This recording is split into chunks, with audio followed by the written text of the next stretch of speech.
माननीय गृह मंत्री अमित शाह जी ने साफ शब्दों में ये बात कही है कि नेशनल कॉन्फ्रेंस, कांग्रेस और पीडीपी को हमको तीनों इन पार्लियामेंट्री सीटों में श्रीनगर, बारामूला, अनंतनाग, राजौरी में हमें हराना है। अनंतनाग, राजौरी में 3 उम्मीदवार खड़े हैं। एक अनंतनाग से हैं, एक कंगन से हैं, एक पुंछ से हैं, राजौरी पुंछ से हैं। हमारा इतना ही कहना है कि नेशनल कॉन्फ्रेंस और पीडीपी जो है ये परिवारवाद की पार्टी है, गांधी परिवार की पार्टी है, अब्दुल्ला परिवार की नेशनल कॉन्फ्रेंस है और मुफ्ती परिवार की पीडीपी है। ये अपने परिवार के लिए काम करती हैं। इन्होंने आम समाज और आम लोगों से कुछ नहीं लेना देना। इन्होंने यहाँ गुज्जर बकरवाल समाज जो है उनके साथ भी बेइंसाफी की और पहाड़ी कबीले के साथ भी बेइंसाफी की। इन्होंने गुज्जर बकरवाल समाज की इंटर डिस्ट्रिक्ट रिक्रूटमेंट बैन की। मैं पूछना चाहता हूँ नेशनल कॉन्फ्रेंस के जो उम्मीदवार हैं वो बताएं वो चुप क्यों रहे जब उनकी कौम के नौजवानों की हजारों हजार नौकरियां खाई गई? वो बोले क्यों नहीं? उन्होंने नेशनल कॉन्फ्रेंस से रिजाइन क्यों नहीं दिया? वैसे ही मैं पूछना चाहूंगा इन नेशनल कॉन्फ्रेंस और पीडीपी के लोगों से कि पहाड़ी कबीले के साथ आपने इतना अन्याय क्यों किया?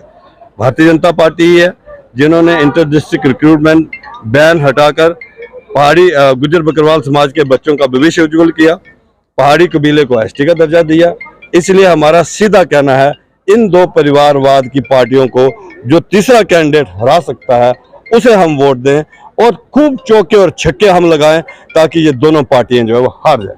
लेके लोग अमित शाह जी के पास, माननीय गृह मंत्री अमित शाह जी के पास जाते थे तो एक ही बात कहते थे कि हम एहसान का बदला एहसान चुकाएंगे और आप जो कहेंगे हम करेंगे, हमें एसटी का दर्जा दो। आज जब माननीय गृह मंत्री अमित शाह जी ने कह दिया कि नेशनल कॉन्फ्रेंस और पीडीपी को हराना है तो हमें समझना होगा कि तीसरे कैंडिडेट जो राजौरी पुंछ के हैं उन्हें हमें जताना होगा। मतलब कि बल्ला जो है वो चौके और छक्के मार के हम अनंतनाग से ऊपर जाएंगे। आज हजारों लोग जो है डिस्ट्रिक्ट राजौरी के चीदा जो पहाड़ी कबीले से ताल्लुक रखते हैं, हर ब्लॉक के जो है हमने बुलाए थे। आपने देखा होगा काफ़ी तादाद में लोग थे और हमने जो इंचार्ज जम्मू कश्मीर है भारतीय जनता पार्टी के और नेशनल जनरल सेक्रेटरी तरुण चुग जी, हमने उनको निमंत्रण दिया था यहाँ पे।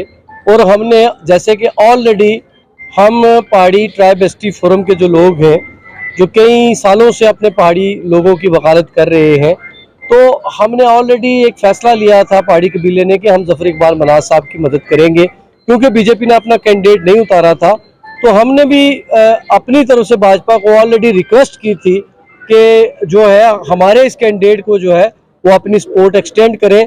तो कहीं ना कहीं आज उन्होंने किसी लेवल पे जो है हमारे लोगों को, हमारी बात को जो है उन्होंने सुना है और कहीं ना कहीं इशारों में उन्होंने कुछ बातें हमारे लोगों से की हैं।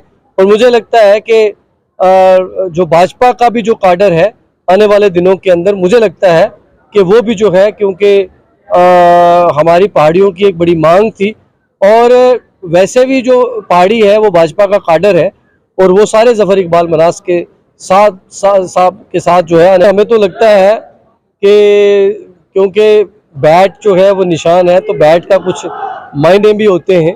आपने देखा है कि पिछले कुछ दिनों के अंदर आपने देखा कि एक माहौल बदला है और आने वाले दिनों के अंदर आप एक टोटल बदलाव देखोगे और मुझे यकीन है कि ये सीट जो है ये जो है हम जीत के रहेंगे।